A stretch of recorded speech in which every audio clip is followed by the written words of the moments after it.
Manufacturing and Engineering, and we have to present R.D. Chandak, Chief Executive Officer and Managing Director, KEC International.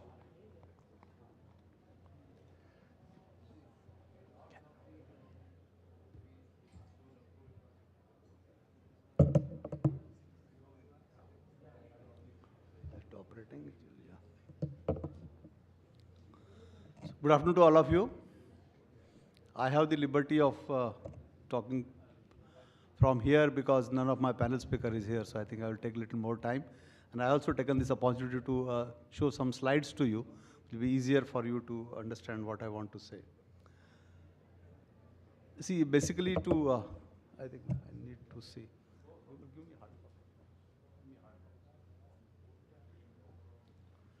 Cannot see from here.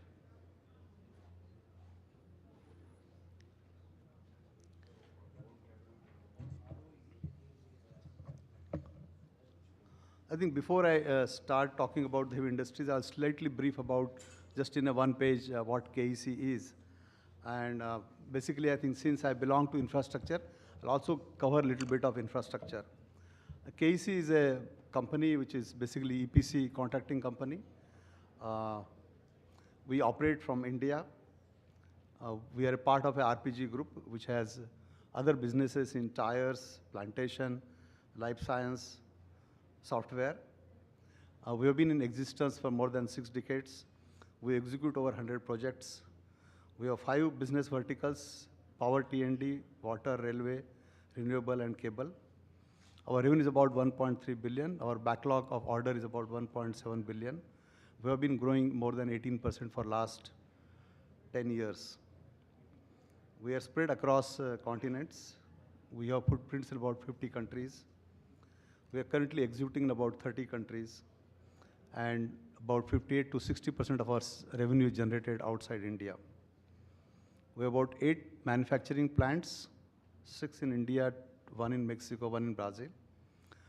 The Mexico is largely lattice tower and pole. Brazil is largely the lattice tower and hardware. India, we have 3 tower manufacturing and 3 cable manufacturing. In cable, we manufacture power cable as well as the telecom cables. We have a global workforce. About 23% of our workforce is not Indian and spread across 30 countries. The one most important project we are currently executing and is likely to complete in about a month's time is one river crossing tower in the mid-river, which is about 775 feet tall, which is almost 75% of the Eiffel Tower. This is possibly the largest or the tallest transmission line tower ever constructed anywhere. I will come back to today's subject. See, India is about, GDP is about 1.9 trillion. India contributes, our manufacturing contribution is about 14% in the GDP, which is much below the world average. If you really look at China, it's about 32%. If you look at Brazil, it's about 15%. So actually, the scope of manufacturing growth is quite high in India. And in between that, in between the total manufacturing, the India's heavy engineering automobile is about 124 billion, which is about 40% of the total manufacturing sector. And out of the 124 billion, about only 16 billion is exported. So our exports are very negligible in the manufacturing sector. And in heavy engineering is largely the auto and auto components, which is about 90 billion. Power is about 20 billion. Mining textiles about 15 billion. So basically, I think it is more driven by the auto and auto components. I think any country to have the manufacturing, what is required is there has to be a need for manufacturing product. If you really look at India, today our per capita steel consumption is only about 128 pounds. If you look at the world average, it's about 496 pounds. Brazil is about 291, China is about 1135 pounds, Russia is about 666 pounds. So basically, when you really look at our steel consumption, it is very less. So that's why I think again, it proves that the demand for the manufacturing is there in the country. If you look at the per capita power consumption, ours is only about 917 units per capita. whereas the world average is about 2,900. So again, the manufacturing required in power is also very high. The demand is there. So the demand for the manufacturing, particularly in the heavy industry, is very large in the country. The second important issue for a demand, the demand is in many countries, there has to be ability to pay. And as we are seeing in India, there is a rising middle income group. We are also seeing that the GDP is growing 5% plus over years, and we expect it to grow close to 7% in a couple of years. So looking at that GDP growth and demand already being there, so when the ability to pay is there, demand is there, naturally we expect that the manufacturing will grow in India. If you look at the infrastructure sector, in the 12th plan, India typically makes a plan for 5 years. So current plan, 12th plan is going on from FY12 to FY17. The investment of almost 1 trillion is expected in the infrastructure. So it is about, and in 1 trillion, normally about private sector investment is about 38%. In the 12th plan, it is envisaged that it will go to about 48%. And that has actually happened in first 2 years of our plan. So almost 48% of this infrastructure will come in the private sector. So there's a lot of scope even in the private infrastructure sector to grow. There's a lot of thrust of this new government, which is really talking about investment by the private sector into the infrastructure, into the manufacturing. So, and they are making every effort to see that there is a public-private partnership comes into roads, highways, railways, airports, power generation. So I think everywhere they are trying that the private investment comes in. Typically, if you look at the 1 trillion where they want to spend, almost 33% is in the power sector. So they are expecting that about 300 billion over a period of 5 years, they would like to invest into the power sector, which basically generates from the about 88,000 megawatt of the generation, about 109,000 circuit kilometers of, or 68,000 circuit kilometer miles of transmission, and about 270,000 mega voltage substation capacity. Similarly, for FY14-15, the capacity addition has already happened, is expected about 17,830, and till last month, 8,000 has already happened. So it is happening at the rate which was targeted. And we are expecting about 12,900 miles, circuit miles of transmission, and about 3,770 megawatt of renewables. In telecom sector, another investment in 5 years, about 157 billion is targeted. Basically, we are expecting that the telecom will grow about 10% year on year. So today, the tele density in India is about 43%, which is likely to go to 48%. And similarly, the broadband penetration is about 60 million people, which is likely to go to 67 million by the end of this year. So there is a lot of demand in the Indian infrastructure sector. If you look at road and bridges, about 152 billion is expected in 5 years. Almost 5,282 miles of new roads will get built, and it's already happening. Railway has been, large investment is targeted in railways. It is in new lines, it is in high-speed corridor, it is in diamond trilateral, it is in a dedicated freight corridor, which is basically the totally new railway lines are getting built in the eastern, that is Calcutta to Delhi and Delhi to Bombay. On both sides, some contracts have already been awarded and work has already started. When you look at the total investment which is targeted by the government, is almost 107 billion in these 5 years, that is FY12 to FY17. Similarly, a lot of now focus has come on really cleaning the rivers, for which a lot of the treatment plants are required. They're also talking about waterways and interlinking of rivers. And a lot of private partnership can come in all these projects. So similarly, a lot of investment opportunities even in the water. there are all major airports are built now, but there are small airports across the country which are still not yet built. A lot of new airports are coming in the country.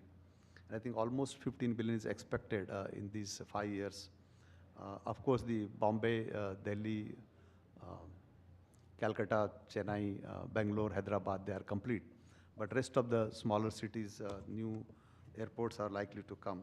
So it's almost like 1 trillion is expected to be invested in the infrastructure sector. So you look at the lot of demand on the manufacturing side, in the heavy manufacturing side, lot of demand in the infrastructure side. There is a substantial scope really to invest money in India on both the fronts.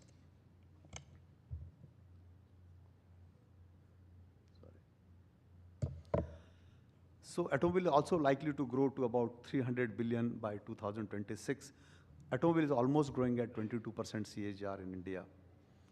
There's a lot of capacity addition expected in oil, gas, textile, and cement.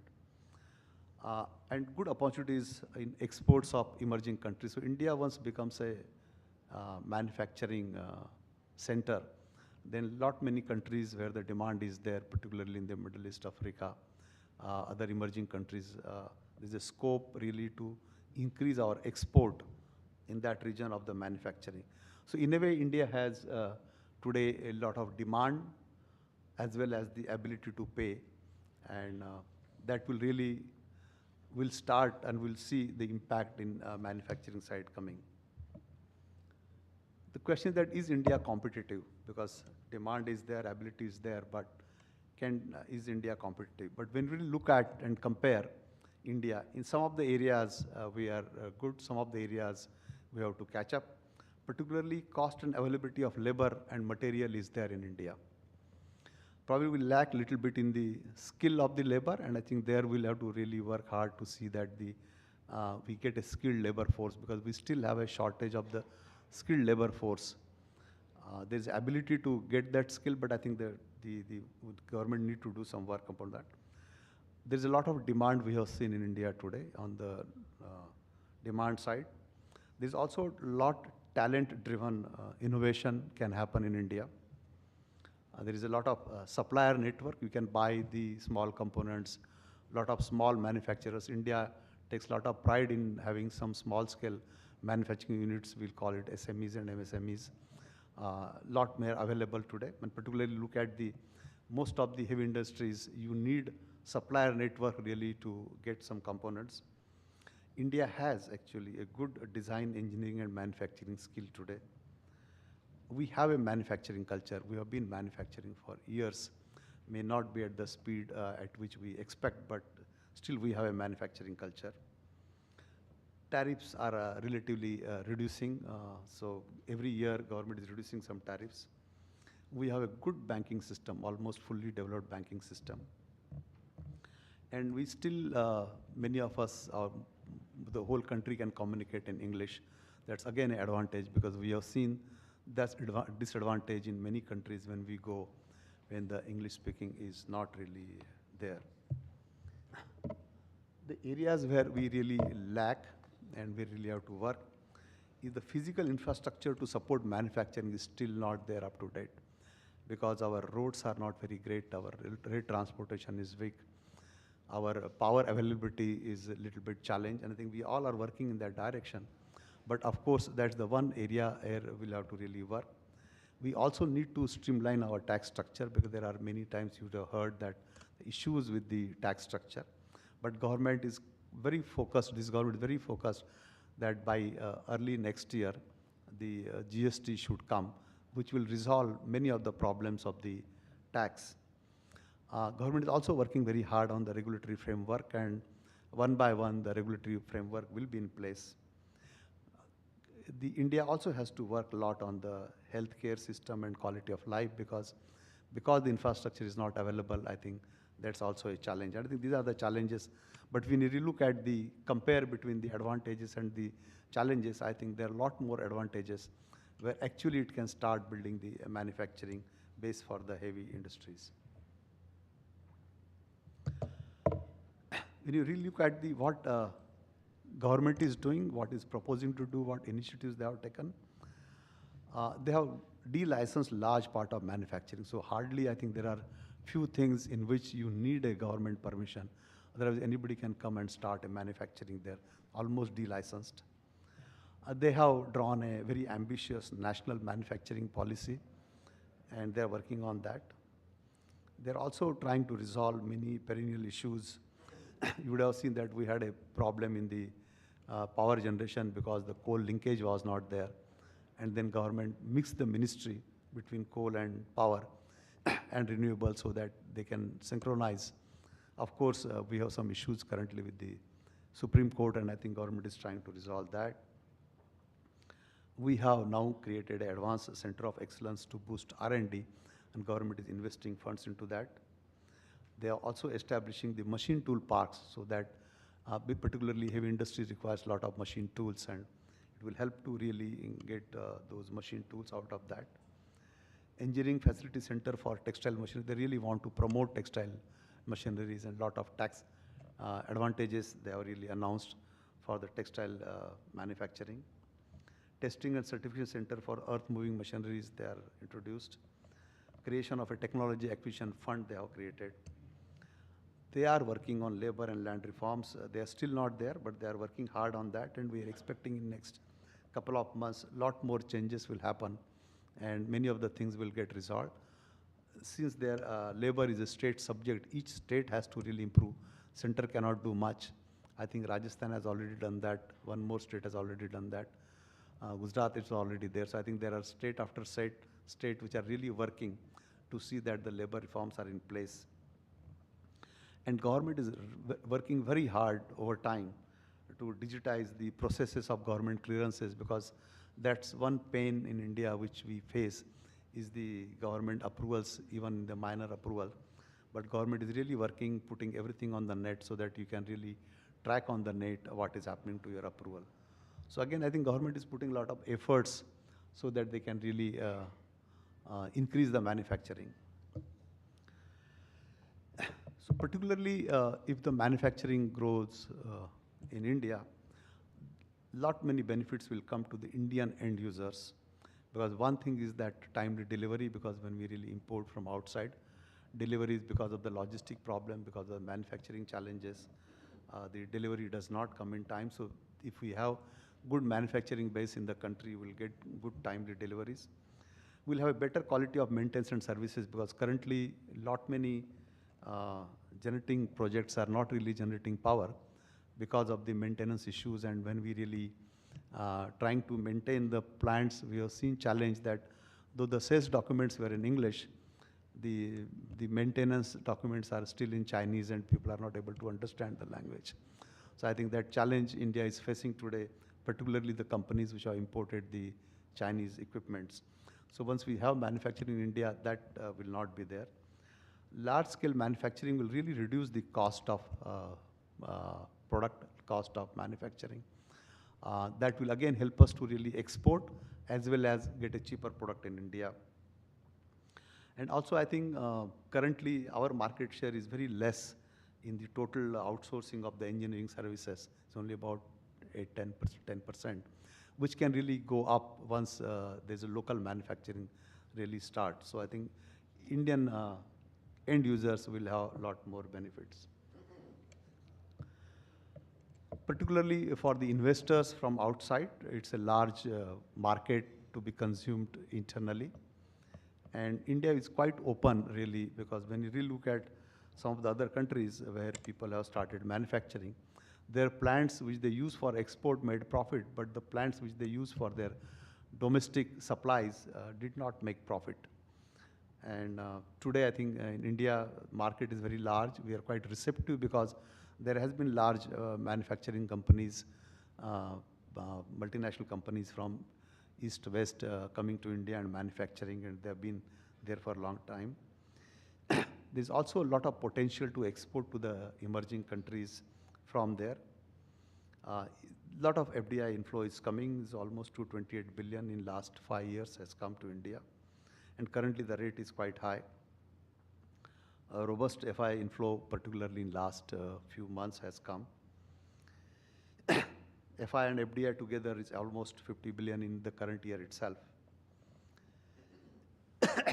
the US companies are doing business, many companies in infrastructure are doing business in India today. There is Quanta, KKR, Texas Instruments, Honeywell, Cummins. So many companies are already working in India.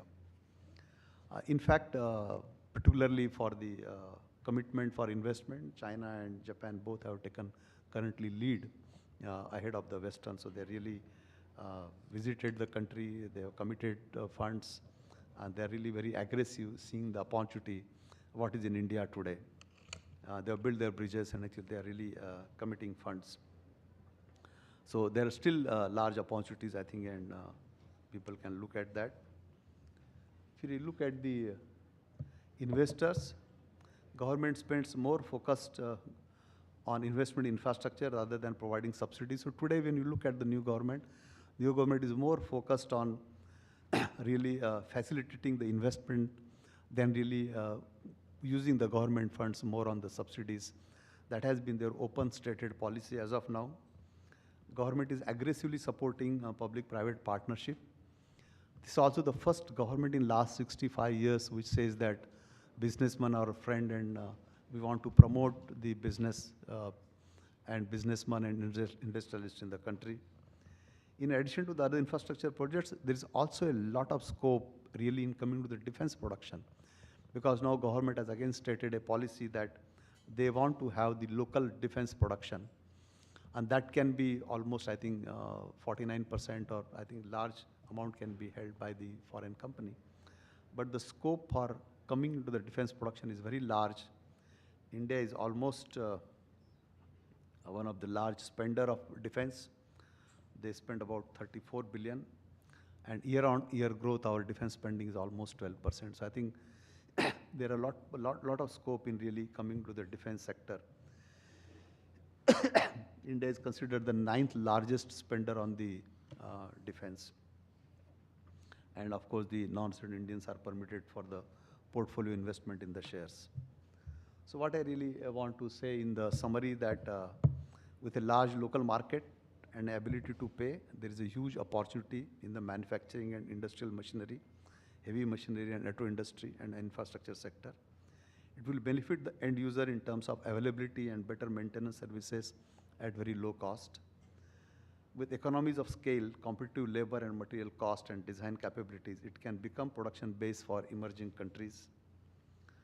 This will reduce the, so for countries concerned, this will reduce our current account deficit, will generate employment, and thereby improve our overall economy and overall standard of living. So I think it's basically will benefit all the segments, the manufacturer, the country, the population, and the investor. So thank you very much, and I'm open for any question answers there.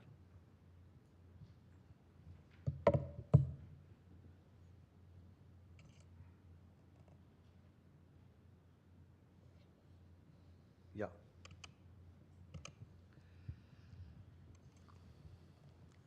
Could you tell us how KEC is positioned to benefit from these opportunities you have?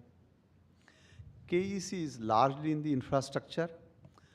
We have been a leader in lattice tower transmission lines across the globe. What we really focused, and I think we realized about 3 years ago, that the other opportunity to grow the company is in the water and railway sector. And we, last 2 years, we have invested in creating the organization structure, learning the business, understanding how the business can be conducted. We have now a team which can execute the railway projects, which can execute the water projects on both sides, the treatment side as well as the resource management, whether it's a hydro dam is there or a canals are there, or the any resource management pipeline is there. And we believe that the growth, lot more growth will come in railway sector, also in the water sector. So in addition to the T&D, even in the T&D, if you look at, say, 6 years ago, we were largely in the transmission only. So the substation part and the distribution part we just added in last 5 years. So in last 5-6 years, we have added distribution into KEC, we added water into KEC, we added railway into KEC. It's coincidental that when we are ready, the new government has come in power and they are talking on the same line. They want to improve distribution. Today they are talking of improving distribution more than they are talking about generation. They are talking about waterways, they are talking about river interconnection, they are talking about run of the river projects, they are talking about the railway quadrilateral, they are talking about the dedicated freight corridor, they are talking about improving the infrastructure of railways. So when we really look at that, it so happens that today we are in the right business. Every single business where KEC is there, and KEC's policy has been never only India focused. So our policy that really learn the business in India, do it, bring it to a size. Once we are very confident, then take it to all the emerging countries. Because today, as I mentioned, that our sales, our revenue generation in India is only 42%. 58% revenue generated outside the country across all. So we operate from Canada to Argentina, we operate from Libya to South Africa, we operate from Georgia, Kazakhstan to Abu Dhabi. We operate India from Philippines to, India we operate, Indian continent we of course operate, but we operate from Philippines to Indonesia. So almost we are spread across the globe, except China, Russia, and Europe. I think we are almost everywhere. So once we are ready, and now we are ready, we'll have some more 1 or 2 years of more experience in India with the growing business.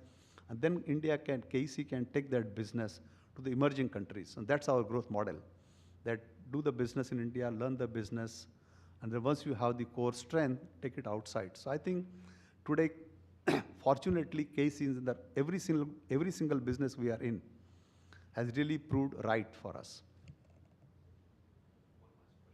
Yeah. Hi, how important do you find labour market reform to drive large-scale manufacturing? And what are your expectations on this from the new government? Thanks. I couldn't catch you. Can you repeat the question? Yeah, what are your expectations, or how important do you think labour market reform is to drive large-scale manufacturing?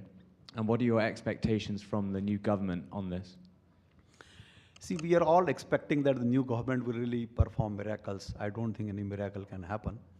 But I can see a sincerity in their working. I can see the ground level what work is going on. Though there's no major announcement has come, but since we work so closely with the government, I know that they are working over time very hard to see how the government approval process, how the government obstacles can be removed. Of course, it will be up to us, how do we respond to that?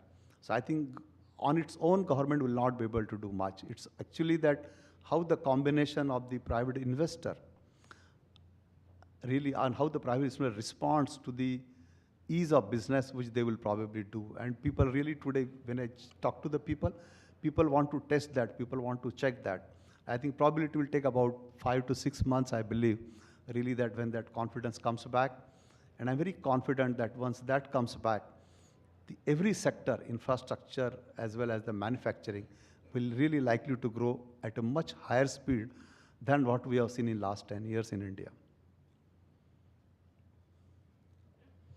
Okay, thank you very much. Really appreciate it.